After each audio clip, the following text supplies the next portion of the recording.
watch and burn. Hey, so tonight I want to discuss the soundtrack slash score because they're all packaged together for the movie Sid and Nancy, Alex Cox's movie about Sid Vicious and his girlfriend, or his ill-fated girlfriend, Nancy Spungen, starring Gary Oldman and Chloe Webb. The movie is amazing. The story is great until you start to find out more about Vicious and how he may not have been so heartbroken about killing her and whatnot. And things get pretty murky pretty fast. I don't want to get into that right now. If you guys care, I'm sure there's a number of places that you can find out what a sketchy dude Sid Vicious may have actually potentially been, especially in regards to killing Nancy. Anyways, but yeah, I say that this is the soundtrack as well as the score because the Pray for Rain tracks, the tracks, sorry, by Pray for Rain, are my favorite. That's why I chose to talk about this. I find them to be so filled with like honesty and emotion, and it brought a real weight to this film that otherwise I don't think it would have had because it's about Sid Vicious and it's done right. It's a very serious film, and Gary Oldman, he does a really good job of becoming Sid Vicious. He even sings "My Way" and "If I Want to Be Your Dog," and so he really, really got into the part. But without the "Pray for Rain" score elements, I don't know. I think the movie really would have lost a lot because they bring a lot to the table here, and those are my favorite part of this, the score elements. Now, the title track by Joe Strummer, "Love Kills," I love that song. That song is great, and it's really catchy. It's incredibly fun, and I also really like the point it's trying to make. But like I said, the reason that I chose to discuss this was because of the Pray for Rain, the contribution story from Pray for Rain, because I found that they brought so much to the table in regards to how this film felt and how seriously they took the relationship, or how it helped you see how serious the relationship was between the two of them, and how, like I said, it brought a lot of weight to this that it otherwise may not have had. It may just have been sort of like a tough, like, punk rock movie.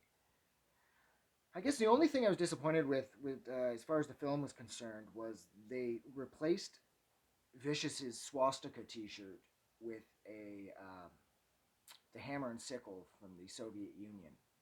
And on one hand, I understand why they did that, but things. This was the movies from the '80s, of course, and people weren't half as sensitive as they are now. If the movie was being made now, it would make perfect sense, but back then, I think it was better off just letting him wear the swastika. He wasn't a racist. He wasn't a Nazi.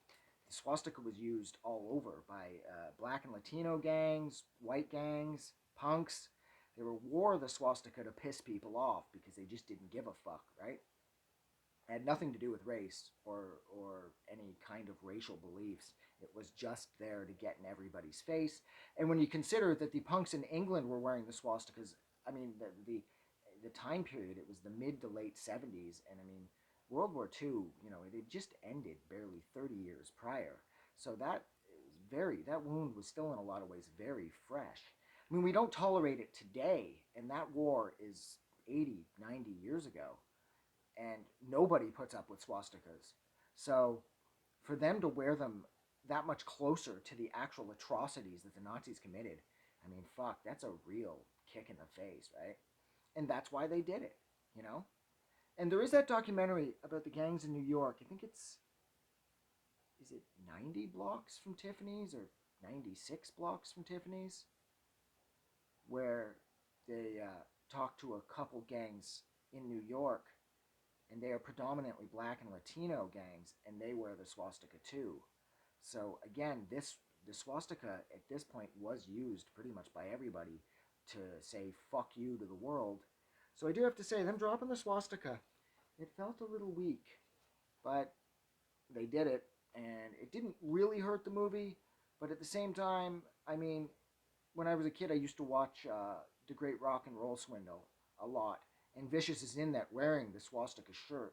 So I got to know it really well. And then I saw this movie, and when it wasn't in it, it did take away a sense of the seriousness, and it made it more, I don't know, like comical, I suppose. And I just didn't love that. But what can you do? But yeah, so I love what Pray for Rain did. I love the title track. This is an awesome score slash soundtrack. If you get the chance, track it down. I'm pretty sure it's on Spotify. I'm pretty sure it is at least because for some reason I think it is at least. But anyways, it doesn't matter. Look, I'm gonna go. I've spent far too long discussing this score slash soundtrack about the movie Sid and Nancy. So yeah, have a good night. Don't forget to like and subscribe. I really appreciate it.